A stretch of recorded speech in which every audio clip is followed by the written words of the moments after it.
जीव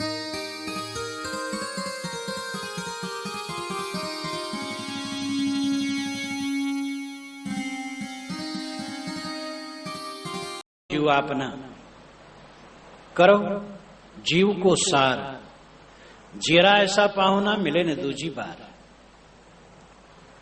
जो जानो जीव आपना, अगर अपने जीव को जानते हो तो करो जीव को सार, जीव को सार करो। ये नहीं समझो वही सार है, वही सत्य। और सार का दूसरा अर्थ यहां है स्वागत। जीव सादा शब्द है और वही मूल है। जीव के बाद तब ब्रह्म है, ईश्वर है, परमात्मा है, और शब्द सब इसके बाद है। इसीलिए वेदांतियों ने कहा जीवो ब्रह्मयु ना परा है। जीव ब्रह्म ही है, दूसरा नहीं। जीव में ही ब्रह्मत्व घटता है, जीव में ही शिवत्व घटता है, जीव में ही परमात्मत्व और गुरुत्व घटता है, जीव में ही रामत्व घटता है। जीव के हटा देने पर राम, ब्रह्म, ईश्वर, परमात्मा सब बेकार हो जाता है। जीव मूल है। वेदांत के ग्रंथों में इसीलिए बारंबार कहा गया राम भी एक जीव थे, ब्रह्मा भी एक जीव थे, ऐसा बारंबार आया है। जीव सादा सत्य है और जीव मूल है, कूटस्थ है। साहब सादापन ज्यादा पसंद करते हैं। वे कहते हैं जो जानो जीव अपना। अगर अपने जीव को जानते हो, अपनी आत्मा को समझते हो, तो उसको सार करो, सत्य समझो और उसका स्वागत करो। ये जीवन में हम आए हैं तो जीव का स्वागत करें, यानी आत्मा का कल्याण करें। कोई मकान बनाए, धोए, पोंछे, रंगे, साफ करे और आध दिन उसकी सेवा करे और कभी उसमें विश्राम न करे, तो लोग समझेंगे पागल है। मकान इसलिए बनाया जाता है कि उसमें विश्राम किया जाए, रहा जाए। शरीर को हम पालें, पोसें, चिकनावें, बनावें, पहरावें, बढ़ावें, तो पागलपन ही तो है। क्यों हम खाते हैं? जीने के लिए। और जीते क्यों हैं? करने के लिए। करते क्यों हैं? खाने के लिए। बस यही सर्किल है। करते हैं खाने के लिए, खाते हैं जीने के लिए, और जीते हैं फिर करने के लिए। तो इसमें और पशुत्व में क्या फर्क? करें खाने के लिए, खाएं जीने के लिए, जिए भजन के लिए। भजन का अर्थ है बुराइयों से भागना। एक सज्जन आए थे अभी बहुत दूर से आए थे, बहुत दूर जाना था। भारत के एक कोने से आए, दूसरे कोने जाना था। मेरी पुस्तकें वो यत्र तत्र पढ़ते थे, साधुओं के आश्रम पर, भक्तों के यहाँ, तो यहां उतर गए।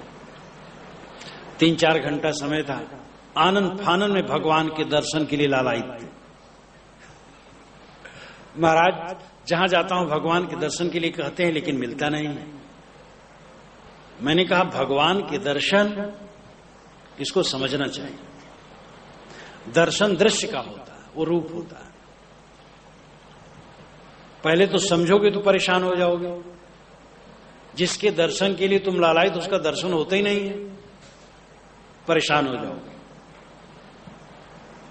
और जिसका दर्शन होता है वो दृश्य होता है, वो जड़ होता है, वो तो दृष्टा। अरूपम गंधम स्पर्शम, शब्द गंध स्पर्श से रहित है। और खोटी आदतों को छोड़ो, खास काम करो। काया की खोटी आदतों को छोड़ो, भगवान के दर्शन के लिए परेशान न हो।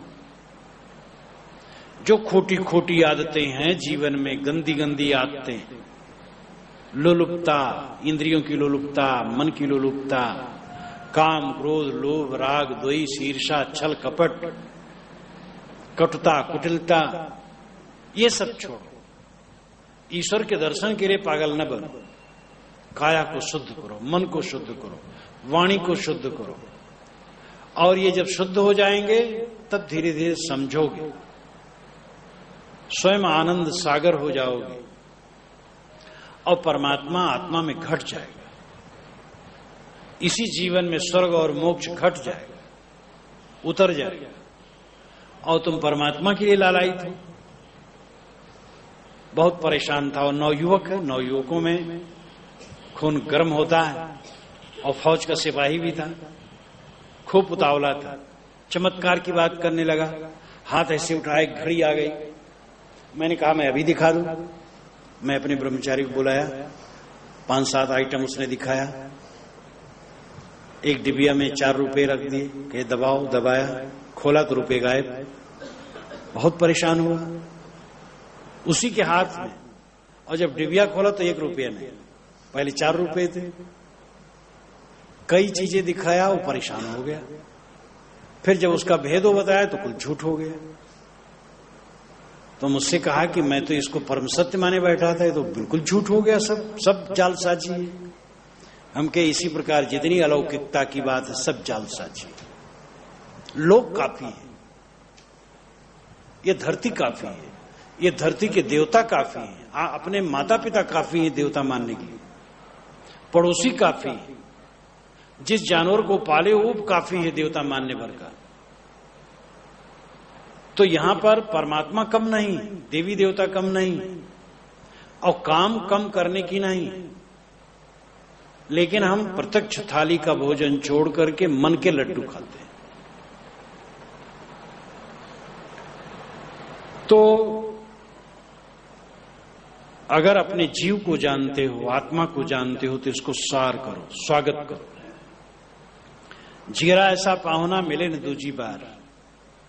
जीव पहुना है इस शरीर का, इस शरीर में फिर दोबारा नहीं आएगा।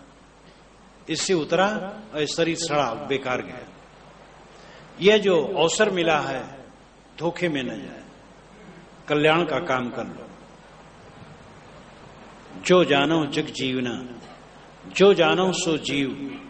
पानी पचाओ अपना, तो पानी मांग न पियो। जो जानो जग जीवना, अगर जगत में जीने का कायदा जानते हो, जो जानो सो जीव, और उस जीव तत्व को जानते हो, आत्म तत्व को जानते हो, तो ये काम करो, पानी पचाओ अपना, पानी मांग न पियो। जो पानी पी रखे उसको पचा डालो, और फिर पानी मांग के न पियो। ये उनके अलंकार, अन्योक्त अलंकार में साहब बहुत कहते हैं। हिंदी की जितने कवि हैं, शायद अन्योक्ति अलंकार साहब की वाणी में सर्वाधिक है। और अलंकार और कवियों में ज्यादा हो सकते हैं, लेकिन अन्योक्ति अलंकार कबीर साहब की वाणी में सर्वाधिक है। जिसको कहना चाहते उसका नाम नहीं लेते, और ही कुछ कहते और सारा अर्थ हो जाता है। जो जानो जग जीवना, जो जानो सो जीव। पहली बात, अगर अपने आत्म तत्व को जानते हो तो सौभाग्य। अपने आप की पहचान, मनुष्य को यह समझना चाहिए कि मैं देह नहीं हूं। देह एक खोल है मिट्टी का, और उसमें जो बसा हुआ साक्षी दृष्टा चेतन है, वो देह के लक्षणों से भिन्न है। वो ज्ञान रूप है, और इसलिए वो नित्य तत्व है, अमर तत्व है, क्योंकि वो प्रकृति से बना नहीं है।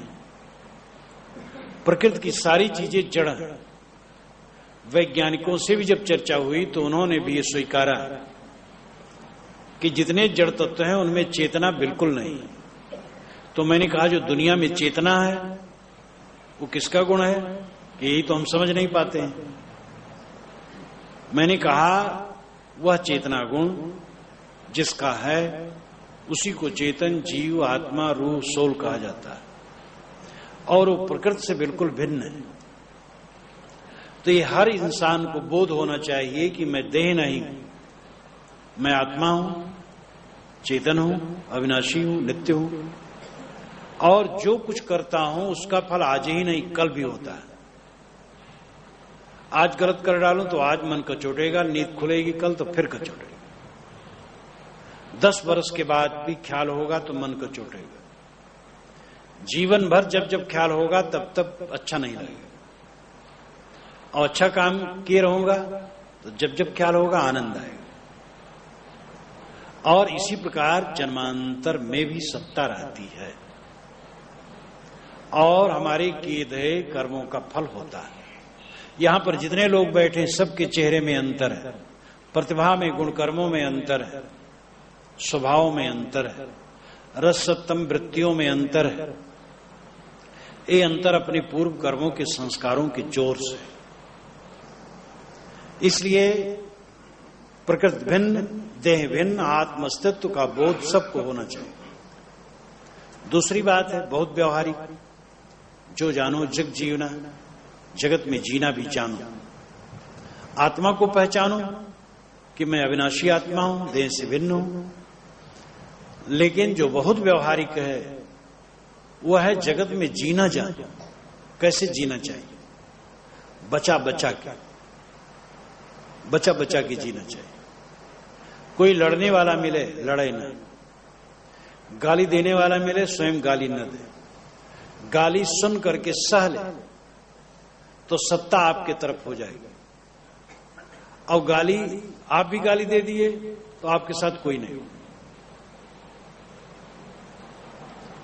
एक बार मैं ट्रेन से जा रहा था और कोई 100-150 किलोमीटर की यात्रा रही। बैठने की सीट रिजर्व थी।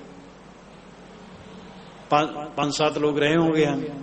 एक सज्जन आए, तगड़े, 50 की उम्र रही होगी, गोरे, सूटेड बूटेड, शिक्षित। हमारे एक व्यक्ति को हटा करके बैठ गए। मैंने कहा कि ये मेरा रिजर्व सीट है। तो उन्होंने कहा कि मेरा सब रिजर्व है। तो मैं चुप हो गया। अपने साथी को इधर बुला लिया, कुछ नहीं बोला। तो 2 बंगाली बाबू बैठे थे, वो सह नहीं पाए। इतना फटकारा उनको, जब सब रिजर्व है तो जहां रिजर्व है जाओ। इतना फटकारा कि उनका मुंह धुआं। और वो जब तक बैठे रहे तब तक बाहर मुंह किए रहे। जब उनका स्टेशन आया उतर गए। अगर मैं कहीं कहता तो लोग न बोलते।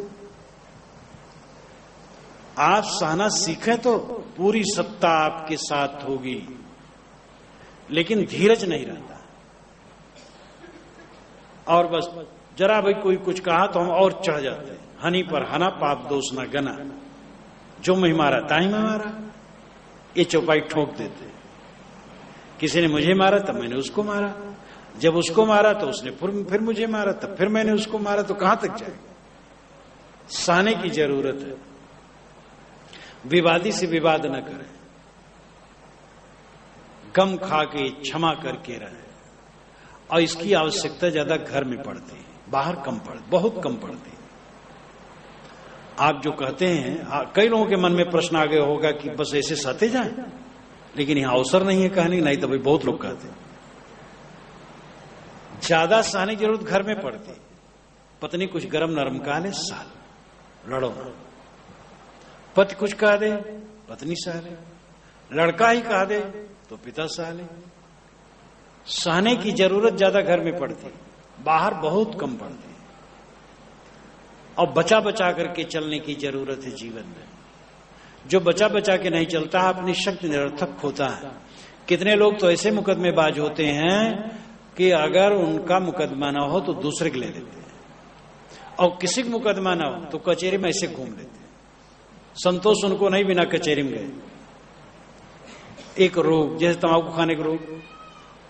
तंबाकू कितनी खराब चीज, लेकिन जिनकी आदत है बिना तंबाकू खाए नहीं रह सकते। तो हमें जीने की कला समझना चाहिए। जीने की कला है बचा बचा के चलना, संयम से रहना। कम खाओ गम खाओ, महासूत्र है। बड़ा सरल सूत्र है, लेकिन बहुत मेहनत है इसको पालन करने में। कम खाओ, बड़े सुखी रहोगे। जल्दी पचने वाली चीज खाओ और कम खाओ, और गम खाओ, संतोष करो। देखो सुख ही सुख है। तो जीने की कला समझें। पानी पचा हुआ अपना पानी मांग न पीऊ।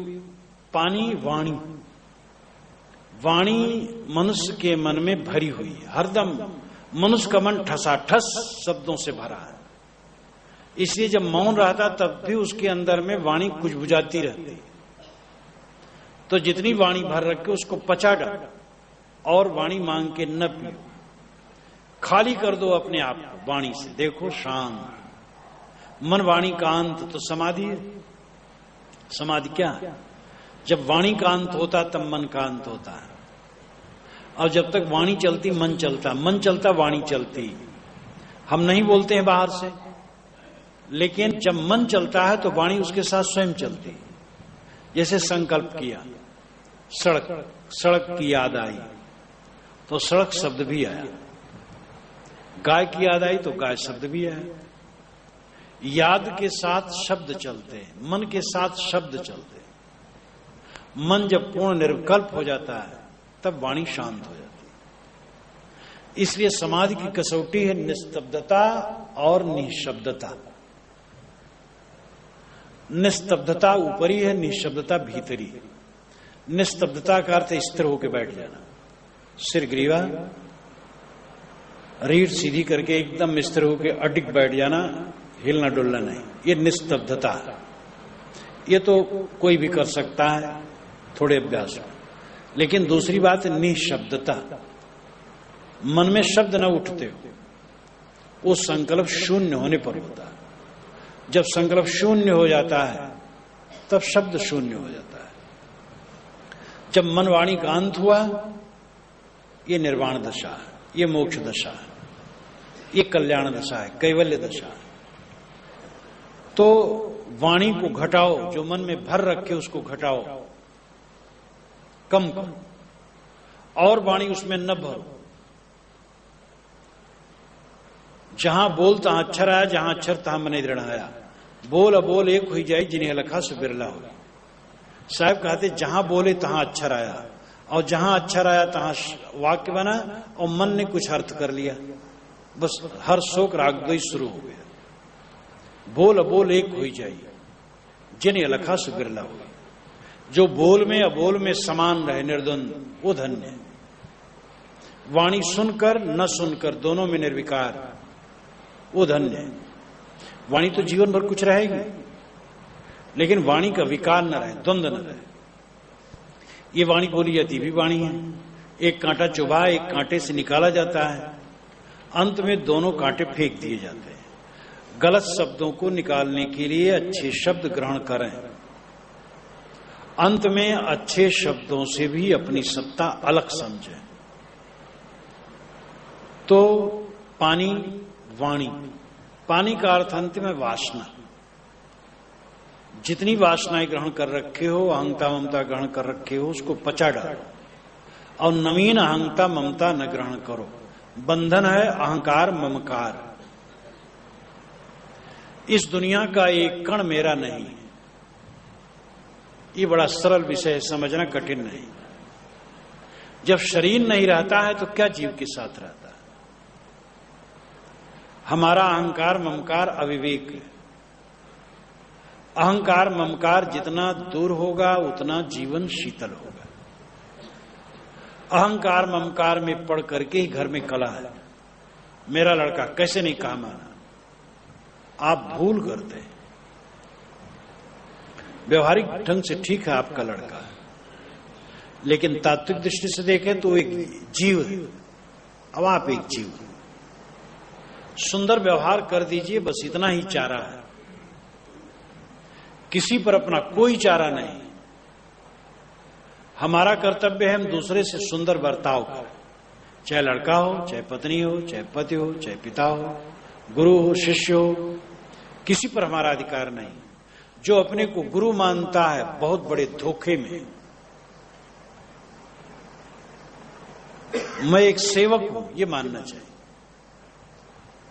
लोग हैं, मित्र हैं, मिल गए, जो बन सके सेवा करते। अदलू बदलू संसार है, कुछ लेना कुछ देना, लेना भी पड़ता है देना भी पड़ता है। एक चौरस्ते में मिल गए, आपस में राम जोहार हो गया, चल दिए। घर भी ऐसे, परिवार के लोग भी ऐसे, लेकिन ये सावधानी हम कहां रखते हैं? रात दिन डूबे डूबे डूबे, मेरा मेरा मेरा, मोर तोर में जरे जग सारा, धिक स्वारथ झूठा अहंकार। ये साहब ने रमैनी में कहा है, 84वीं रमैनी में एक पंक्ति है, मोर तोर में जरे जग सारा, धिक स्वारथ झूठा अहंकार। तो अहंता ममता की आग जितनी बुझेगी मन शीतल होगा। पानी पचाओ अपना, पानी मांग न पीओ। जितना अहंकार ममकार ग्रहण कर रखे हो पचा डालो, और नवीन अहंकार ममकार न ग्रहण करो। पानी पियावत क्या पियो, घर घर सायर बारी, त्रिषावंत जो होएगा पीवेगा जखमारी। उपदेष्टाओं को साहब निर्देश करते हैं, तुम पानी पियाते क्या फिरते हो, घर घर सायर बारी, घट घट में समुद्र बराबर पानी भरा है। सबको अहंकार है कि हम ज्ञानी हैं। घर घर सायर, सायर बार, सायर कहते हैं समुद्र को। समुद्र बराबर पानी हर घट में भरा है। मतलब है कि ज्ञान का अखंड खजाना सबके पास है। सबको अहंकार है कि हम ज्ञानी हैं, इसलिए ज्ञान बांटते क्या फिरते हो। त्रिषावंत जो होगा पीवेगा झकमारी, जो त्रिषावंत होगा वो झक मार करके पिएगा। झक कहते मछली को। मछली मारने वाली कई बार मछली मारने बैठते हैं, सुबह से दोपहर तक कुछ नहीं पाते,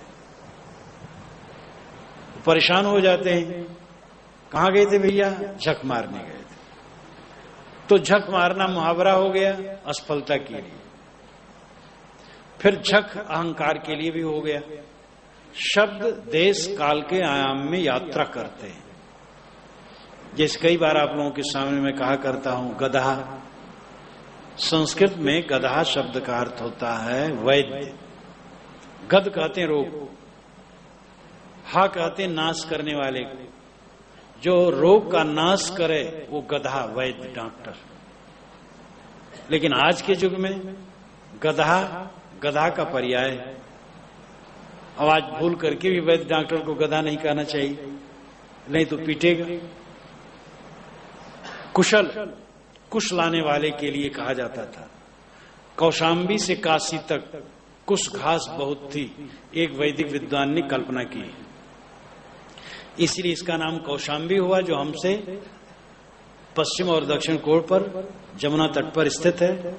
अवशेष भिट्टा है और काशी पूरब तरफ है। तो काशी से कौशाम्बी कुश घास से आच्छादित थी इसकी जमीन, और यज्ञ में कुश घास लाना पड़ता था। कुश घास और भी जगह है, और उसको उखाड़ करके लाना पड़ता था, जड़ के सहित उसका महत्व है।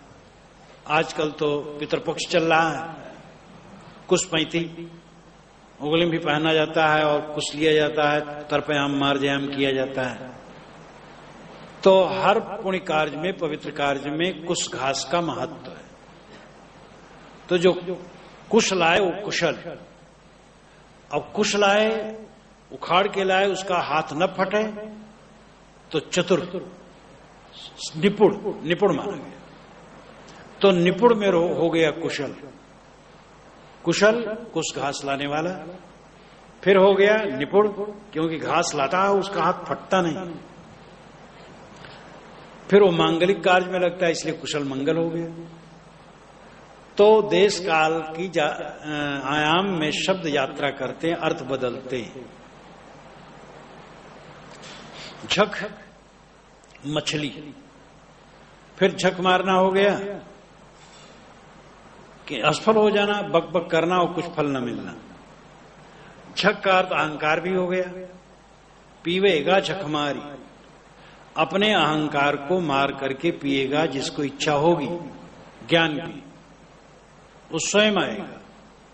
कितनी सभाओं में, बड़ी सभाएं होती तो लोग पर्ची भेजते हैं, साहब थोड़े 5 मिनट हमारे लिए समय मिले। मालूम होता 5 मिनट जब ये कह देंगे तो सब कागा हंस हो जाएगा।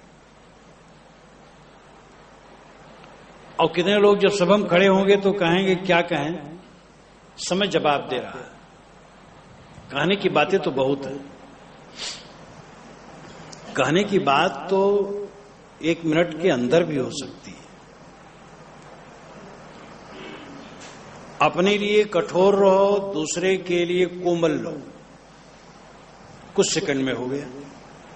और सब वेद शास्त्र है।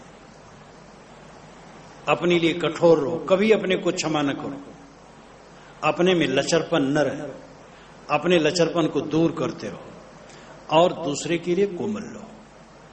किसी से गलती हो जाए क्षमा करके उसको आगे बढ़ने का अवसर दो, बहुत हो गया। हंसा मोती बिकानिया कंचन थार भराए, जो जाको मर्म न जाने सो ताको का कराए। हंस थाली में मोती भर करके बिक गया। हंस कहते विवेकी को, मानो मूलतः विवेकी, लेकिन ऐसा मूढ़ बन गया वो मोक्ष के लिए थाली में मोती भर करके, रुपये भर करके गया, गुरुओं के हाथ में बिक गया। लेकिन जो जाको मर्म न जाने सोता को क्या कराए, जो जिसका मर्म ही नहीं जानते उसको क्या कराएंगे, क्या करेंगे। गुरु स्वयं समझदार नहीं, स्वयं बोध नहीं है, स्वयं रानी नहीं है, तुम्हें क्या दे। कवि साहब गुरु को बहुत मानते हैं लेकिन नकली गुरु का खंडन करते हैं। संत को मानते हैं, नकली संत का खंडन करते हैं। पंडित को भी इसी तरह मानते हैं। जहां खंडन है पंडित का, नकली पंडित का खंडन है, असली पंडित का नहीं। काहीं कबीर हम जात पुकारा, पंडित हो सो ले विचारा। काहीं कबीर सुनो हो संतो बूझो पंडित ज्ञानी। पंडितों को उन्होंने आदर किया, गलत पंडित का खंडन किया। तो तुम हंस हो, साहब कहते हैं मनुष्य तुम हंस हो, विवेकी हो, निर्छी निर्णय करने की क्षमता तुम्हारे में, और तुम कैसे हो गए हो। तुम ऐसी जगह जाकर के समर्पित हो रहे हो जिनको स्वयं विवेक नहीं है, अनेक चमत्कारों में डूबे, अनेक अंधविश्वासों में डूबे, दूसरे को बेवकूफ बनाने के चक्कर में पड़े, और ऐसी ऐसी जगह समझते हो कल्याण हो जाएगा। चमत्कार बिल्कुल छल कपट है। हाथ लहराया, घड़ी आ गई। घड़ी कैसे बनती, बहुत मेहनत के बाद घड़ी बनती है, ऐसे नहीं बनती। लड्डू आ गए, कैसे लड्डू बनेगा, कदाप नहीं लड्डू आ सकता, वो सब हाथ की सफाई है। चमत्कार जितना है दुनिया को मूर्ख बनाने के लिए, मूर्ख और धूर्त। धूर्त ठगते हैं, मूर्ख ठगाते हैं। ना हम कभी धूर्त बने ना मूर्ख बने, विवेकी बने। सर्वत्र कारण कारज की व्यवस्था, विश्व के शाश्वत नियम है, प्रकृति के अपने गुणधर्म है, उनकी कसौटी से वस्तु विवेकी बने, अंधविश्वासी न बने। गुरु संत महापुरुष परंपरा संप्रदाय पोथी किसी को चीज लेकर के हम गाय न बने। पोथी की बात मान, परंपरा की बात मान, संत की बात मान्य, लेकिन विवेक की बल चढ़ा करके नहीं। हम गुरु संत पोथी परंपरा की बात भी तो विवेक से ही समझ पाएंगे। विवेक का निरादर करना कितना गलत है। परंपरा का हमें आदर करना चाहिए। अपनी परंपरा को छोड़ के हम जी नहीं सकते। परंपरा छोड़ दे तो हम बोल नहीं पाएंगे। परंपरा ने हमें भाषा दी है,